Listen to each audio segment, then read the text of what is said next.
അസ്സലാമലൈക്കും. പുതിയ വീഡിയോയിലേക്ക് എല്ലാവർക്കും സ്വാഗതം. എന്തുണ്ടാക്കുന്നതെന്ന് നോക്കാം. ഞാൻ ഇട്ടിക്കറി മുരിങ്ങക്കൊമ്പും ബട്ടട്ട ഇട്ടിട്ട് എങ്ങനെ ഉണ്ടാക്കുന്നതെന്ന് നോക്കാം. വേണ്ടിയിട്ട് കുറച്ച് ചുവന്ന മുളക് എടുത്തിന്. എരിവുള്ളത് കൂടുതലെടുക്കാൻ പാടില്ല. പിന്നെ കുറച്ച് കൊത്തമ്പാരി. ഇതിന് നമ്മൾ തവക്കിട്ടിട്ട് വറുക്കണം. നല്ല കരിയാൻ പാടില്ല. കുറച്ച് വറുത്തിട്ട് എടുത്താൽ മതി.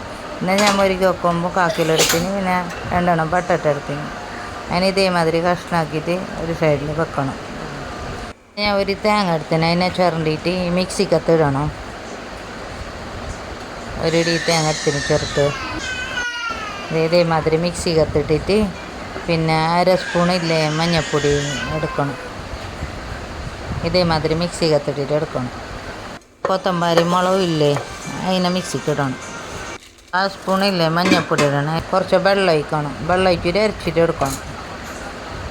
ഇതേമാതിരി അരച്ചിട്ട് എടുക്കണം. ഈ അരച്ചിട്ട് എടുത്തില്ലേ കുറച്ച് അരിഞ്ഞ് പിന്നെ കുറച്ച് പുളി ഇടണം. അരക്കുമ്പോൾ ഞാൻ കറിക്ക് പുളി ഇടയില്ല, അരക്കുമ്പോൾ ഇടണം. ഇത്ര പുളി ഇടണം. പുളി ഇട്ടിട്ട് അതിനെ ഇറക്കണം. ഒരു സൈഡിൽ ഞാൻ ചട്ടി എടുത്തിന്. ഇതേക്ക് ഉള്ളിയും പച്ചമുളകും കറിച്ചപ്പ് ഇട്ടിട്ട് ഇടണം.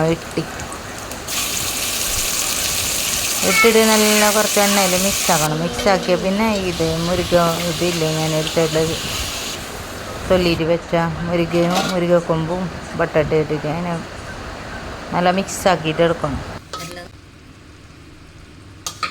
ഇത് വെന്ത് കിട്ടിയ പിന്നെ ഈ അരച്ചിട്ട് വെച്ച മസാല ഇല്ലേ അതിനെ ഒഴിക്കണം. മസാലിന് വയ്യത് ഞാൻ ഒരു തക്കാളി ഒരു ടമാറ്റർ എടുത്തിനാണ്. ഞാൻ ഇനി മിക്സിയിലിട്ടിട്ട് അത് ഇതേമാതിരി അരച്ചിട്ട് എടുക്കണം. വെള്ളം ഒഴിക്കാതെ 4 പച്ചമുളക് ഇട്ടിട്ട് പിന്നെ കണക്കിനനുസരിച്ചിട്ട് ഉപ്പിട്ടാൻ കഴിയും.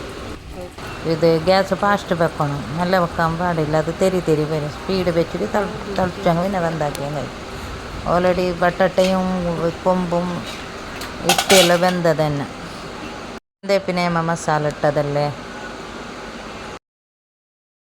എണ്ണന്തില്ലാതെ കറി. ആരെങ്കിലും പുതിയതായിട്ട് കാണണം, ലൈക്ക് ഷെയർ ആക്കാൻ മറക്കണ്ട.